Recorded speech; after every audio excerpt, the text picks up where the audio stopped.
මට ඊයේ මේ සම්බන්ධයෙන් ආරාධනය කරපුවාම මට බලන්න ලැබුණා ආටිකල් එකක් මම 2013 දෙසැම්බර් මාසෙ ලියපු. ඒකෙදි මම ලිව්වේ අධ්‍යාපනය ආපදාවක්ද නිහඬ ත්‍රස්තවාදයක්ද කියලා. මොකද අපි මං හිතන්නේ අවුරුදු ගාණක් තිස්සේ අධ්‍යාපන ප්‍රතිසංස්කරණ වල හිර වෙලා හිටපු රටක්. ඇත්ත වශයෙන්ම රටකට අධ්‍යාපන ප්‍රතිසංස්කරණයක් නැත්නම් අධ්‍යාපනයට පරිවර්තනයක් අවශ්‍ය වෙන්නේ ඒ රටේ සිද්ධ වෙන වෙනස්කම් වලට මුහුණ දෙන්නට අධ්‍යාපනය අසමත් වෙච්ච වෙලාව. ඒ නිසා මට මතකයි අපි පාසල් දරුවෝ ඉන්න කාලේ 1980 අධ්‍යාපන දවල පත්‍රිකාවක් ගෙනල්ලා අධ්‍යාපන දවල පත්‍රිකාව හරහා මේ රටේ ඉංග්‍රීසි අධ්‍යාපනය ඒ වගේම තව විශාල දේවල් කරන්න උත්සාහ ගත්තා. ඒ වෙලාවේ විරුද්ධ වෙච්ච කට්ටිය තමයි අද මං හිතන්නේ පාලනයේ ඉන්නේ. අද ඒගොල්ලෝ උත්සාහ කරන්නේ සමහර කොටස් මම දැකලා තියෙනවා ඒගොල්ලෝ හඳුන්වලා දෙන කොටස් වල ඒ අවුරුදු 25කට 30කට පෙර කළ යුතුව තිබූ දේවල් අද කරන්න උත්සාහ ගන්නවා. එදා කරන්න දුන්නේ නැහැ. ඒක තමයි අපේ රටේ සාපේ හැටියට මම දකින්නේ. එතකොට මම මේ කාරණේ පැහැදිලි කරන්නේ අපි 2000 දී අධ්‍යාපන අමාත්‍යාංශයේ ප්‍රධාන කාරණා දෙකක් කළා. මට බාර දීලා තිබ්බේ තොරතුරු තාක්ෂණ විෂය හඳුන්වලා දෙන්න මම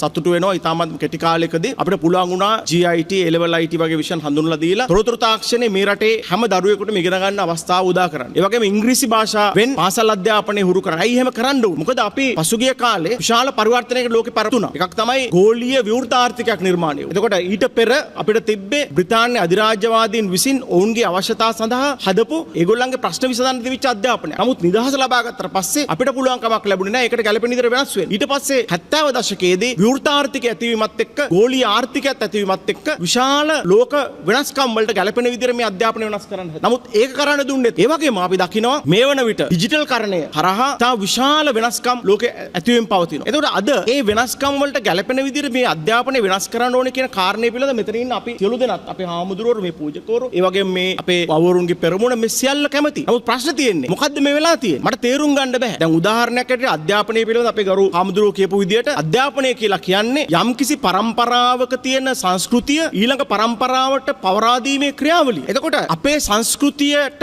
නැති දේවල් තියෙනවා. දැන් උදාහරණයක් ඇටියට අපිට අවශ්‍ය දේවල් තියෙනවා. දැන් පරිගණක කියන එක එහෙම නැත්නම් තොරතුරු තාක්ෂණය කියන විෂය ගත්තොත් අපිට නැහැ. ඒ නිසා අපිට ඒවා සමහරවිට පිටරට වලින් ගේන්න වෙයි. හැබැයි දැන් මේ ගෙනල්ලා තියෙන්නේ මොකක්ද? අපිට අනවශ්‍ය සංස්කෘතිය. ඉතින් එතකොට යම්කිසි ජාතියක සංස්කෘතිය අනිකුත් ජාතියට පවරා දීමේ ක්‍රියාවලියේදී මම හිතන්නේ මේ හරිනි කියන අධ්‍යාපන ඇමතිවරයා කල්පනා කරනවා ඇති එයා තමයි ජාතිය කියලා. ඒ කියන්නේ එයාගේ සංස්කෘතිය පවරලා දෙන්න හදනවා ජාතියට. අපිට අවශ්‍ය හරිනිගේ සංස්කෘතිය මේකට පවරලා දෙන්න නෙමෙයි. අපිට අවශ්‍ය මේ රටේ තියෙන සංස්කෘතියත් මේ ගෝලීය වශයෙන් අපි සියලු දෙනාම පිළිගත ඒ සංස්කෘතියත් පවරලා දෙන්න. මට මේ වෙලාවේ මතක් වෙනවා කිව්වොත් විශ්වාස කරන එකක් නෑ 2004 දී මට අධ්‍යාපන අමාත්‍යාංශයේ ලේකම්වරිය කතා කරලා කිව්වා දිලන්ත මේ අපි අධ්‍යාපන ප්‍රතිසංස්කරණ හරහා ගුරුවරුන්ට අත්පොතක් ලියලා තියෙනවා. අපි කියන්නේ එතුමිය ලියපු එකක් නෙමෙයි. ඒ කාලේ තිබිච්ච ආණ්ඩුව මොකද අපි අවුරුදු දෙකක් ආණ්ඩුවේ හිටියේ නෑ. ගිහිල්ලා බලනකොට ජාතික අධ්‍යාපන ආයතනය විසින් පොතක් පළ කරලා තියෙනවා ගුරුවරුන්ට ඉන්ටර්නෙට් උගන්වන්න. මේ අද නෙමෙයි. දැනට අවුරුදු 20කට ඉස්සෙල්ලා. ඒ පොතේ ඇතුළට ගියාම තියෙනවා වෙබ් අඩවියක පිටුවක් දාලා තියෙනවා. මේක ප්‍රසිද්ධිය කියන්න අමාරුයි. නමුත් කියන්න ඕනේ. ඒකේ තියෙන්නේ හැබැයි අපි ඒ වෙලාව කටයුතු කළේ මොකක්ද? අපි කියන්න ගියේ නෑ අනුරු කුමාර වගේ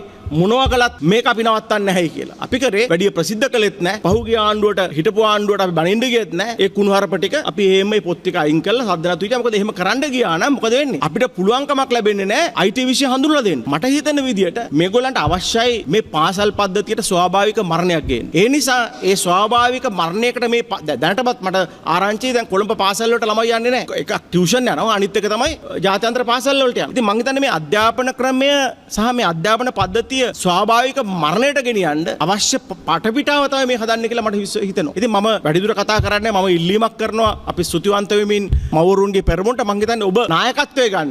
අද හොඳ අවස්ථාවක් නිර්මාණය වෙලා තියෙනවා. මේ රටට මොන වගේ දේශීය ජාතික අධ්‍යාපන ප්‍රතිපත්තියද අවශ්‍ය කියන එක පිළිබඳව ජනතාව දැනුවත් කරලා රටට බලපෑමක් කරන්න මේගොල්ලන්ගේ මේ අධ්‍යාපන ඊනියා ප්‍රතිසංස්කරණ පරාජය කරන්න.